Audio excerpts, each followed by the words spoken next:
So many of the festivals, the remembrances, the rhythm of the church comes from our Jewish heritage. The Feast of Pentecost we celebrate today is actually a Jewish festival. It is the festival of the first fruits. In Jerusalem, 50 days after the Passover, people gathered to celebrate the first harvest of the year. It was like a bookend with the Feast of Passover at the beginning and the Feast of the Thanksgiving for the harvest at the end. These two festivals marked the beginning of the year. Passover was when they remembered their liberation from Egypt and their entrance into the promised land. Passover was a celebration of freedom from captivity and a new identity. So, when the people entered their new land and planted crops, their first harvest was a very real sign of their new identity. Passover and Pentecost were connected. Jesus was killed and rose from the grave at Passover. He celebrated the Passover meal with his disciples and gave it new meaning. His death and resurrection gave us all freedom from the captivity of sin and a new identity, God's chosen children. And so, of course, God chose the Feast of Pentecost 50 days after Easter to reinforce what was given on the cross. The first fruits of our freedom was the gift of the Holy Spirit. Christ died for our sins and rose to lift us up to a new life. And the gift of the Holy Spirit is the result of Easter. The first fruits, the first harvest of Christ's resurrection. So today we celebrate our freedom from sin and our new identity as God's chosen children. Why the Holy Spirit? Why the speaking in different languages? Think back again how things were in the beginning, a long, long time ago. In the book of Genesis, there we were, all one people speaking one language. We were all one tribe. But we chose to use this unity to build a tower to heaven. Our sin in the Garden of Eden took us out of heaven. But none of this waiting for God to let us back in. We decided to do it ourselves and started this huge tower at a place called Babel to knock on the doors and to enter into heaven itself without bothering to wait for God. Well, God saw our plans and decided to keep us from trying. So that was then that God gave us different languages. And we began to split up and to divide. One tribe over here, one tribe over there, and mistrust all around. And of course, with that division, the tower never got built, and we have been divided ever since. At least until Pentecost, when the first gift of the Holy Spirit was the ability to speak in different languages, and also the ability to understand what was being said. Each disciple could speak the good news of Christ in ways that everyone from every nation could understand. The different languages that had divided us now were tools to bring nations and cultures together. The curse of the Tower of Babel was reversed. And now God was drawing us together instead of pushing us apart. This is why, as part of our service, we read the lesson, the first lesson in different languages, representing the different cultures that that are here in this one parish.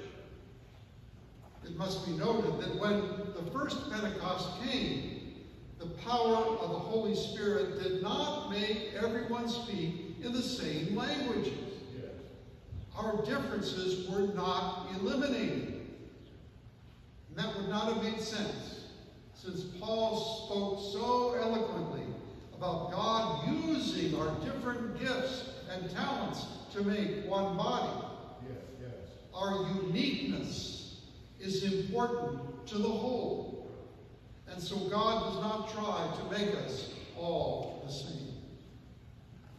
There is a philosophy, an understanding in Africa called Ubuntu, which means very simply that my identity comes from you and your identity comes from me.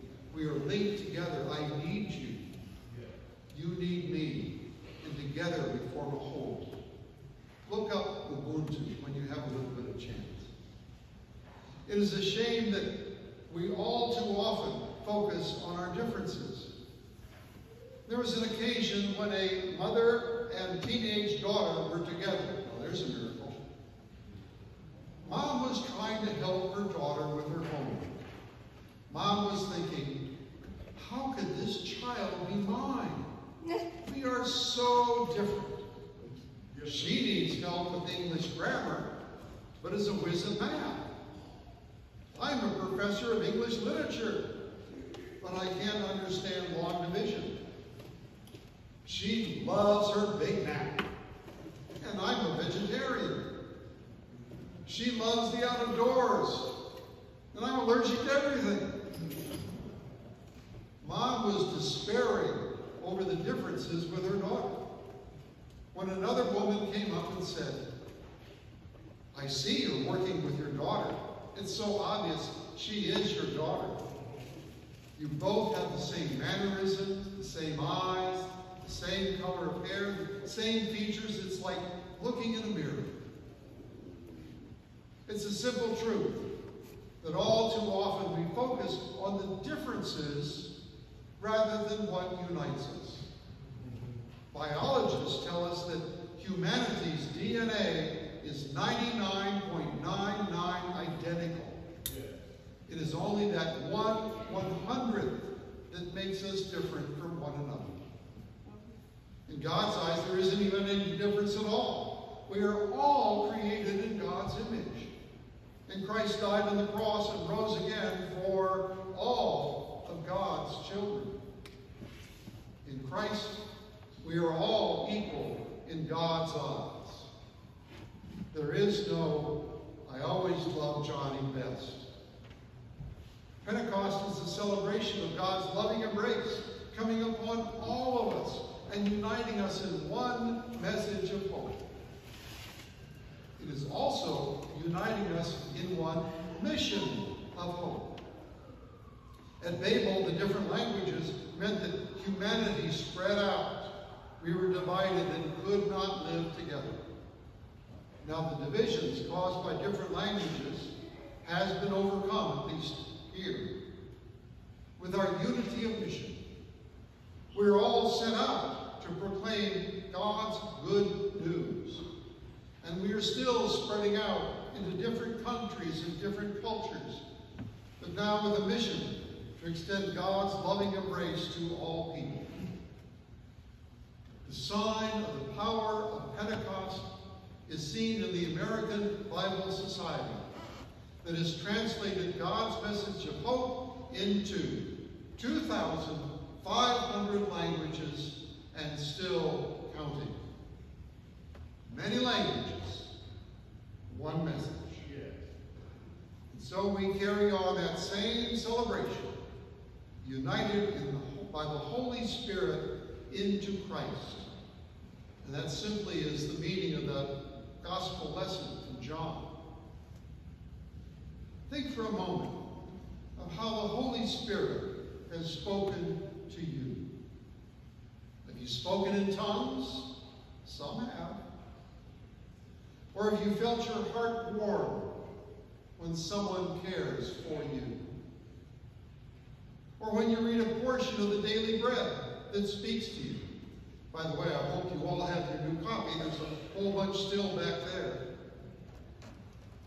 Have you felt God's healing presence in prayer, in conversation, in music, or a walk in the woods? Have you experienced a friendship, shared love, or felt compassion? Then you have been touched by the Holy Spirit. Yes.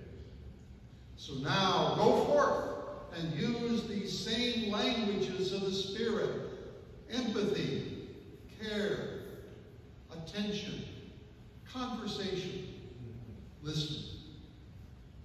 It's amazing how the Spirit uses many gifts with many means to continue spreading the good news of hope to all people.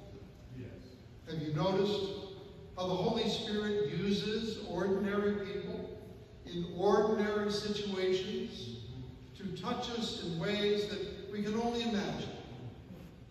With the gift of the Holy Spirit, not only can we receive the gift of the Holy Spirit, the gift of the good news, this powerful Spirit also gives us the ability to share that same message.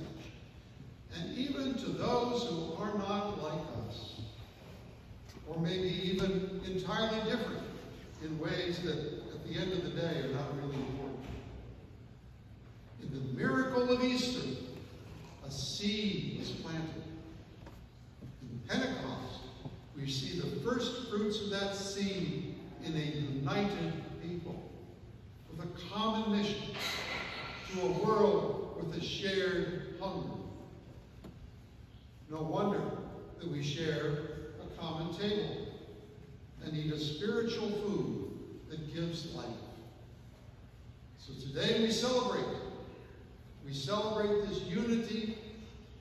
Holy Eucharist, we do that all the time. But also downstairs, we'll have a birthday party, birthday cake, and we'll share this idea that on this day, the day of Pentecost, this group, the church, was born. Happy birthday. Thanks be to God. Hallelujah. Thanks be to God.